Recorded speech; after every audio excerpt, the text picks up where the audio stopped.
हाँ, कार्यक्रम में नमस्कार। नमस्कार। ताना बाना के चलिए। इस कार्यक्रम में आप सभी अतिथियों का हार्दिक स्वागत और अभिनंदन। जैसा कि आज विषय है रक्त रंजित राजनीति जो बंगाल में हो रही है, वो भारतीय लोकतंत्र पर एक कलंक है। इस विषय पर देश की राष्ट्रवादी शक्तियों के अतिरिक्त तथाकथित प्रगतिशील लोकतंत्रवादी सेकुलर तबका है, इस मुद्दे पर एकदम शांत है। इस मुद्दे पर समाज में चर्चा होनी चाहिए। जो बंगाल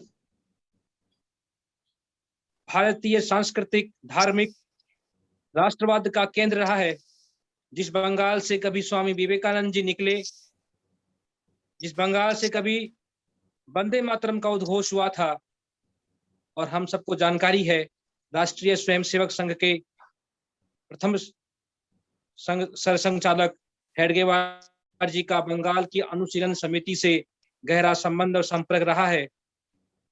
भारतीय जनता पार्टी के संस्थापक, जनसंघ के संस्थापक श्याम प्रसाद मुखर्जी जी की धरती बंगाल, वो बंगाल आजादी के बाद से ही एक दिशाहीन राजनीति की शिकार हुई है।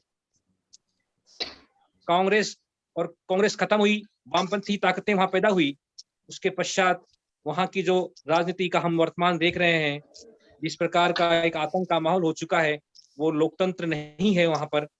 वहां एक सांप्रदायिक राजनीति भी खड़ी हो रही है, जिससे वहां का मूल, मैं तो साफ कहूंगा, वहां का हिंदू समाज आतंकित है, परेशान है।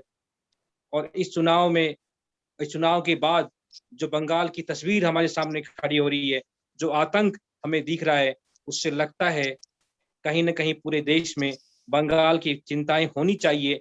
यदि हम आज बंगाल के बारे में चुप रहेंगे तो ध्यान रखिएगा, कश्मीर के बारे में हम चुप थे, कश्मीर में क्या हुआ, कल बंगाल में ही हो सकता है ये बंगाल में जो कुछ हो रहा है उसका असर देश के अन्य जगह भी हो सकता है।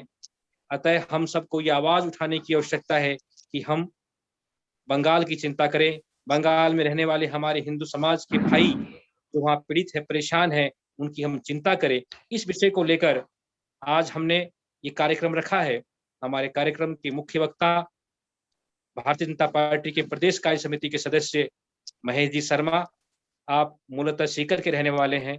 संघ और भारतीय जनता पार्टी में आपका एक बहुत बड़ा समय और बहुत बड़ा समर्पण रहा है। आप प्रदेश कार्य समिति के सदस्य रहे, बीजेपी के जिलाध्यक्ष रहे, सीकर से आपने भारतीय जनता पार्टी के टिकट पर चुनाव भी लड़ा है।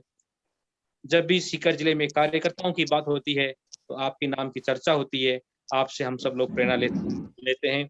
इसी के साथ इस कार्यक्रम की अध्यक्षता करने के लिए स्वामी विवेकानंद के विचारों के आधार पर समाज परिवर्तन के लिए समर्पित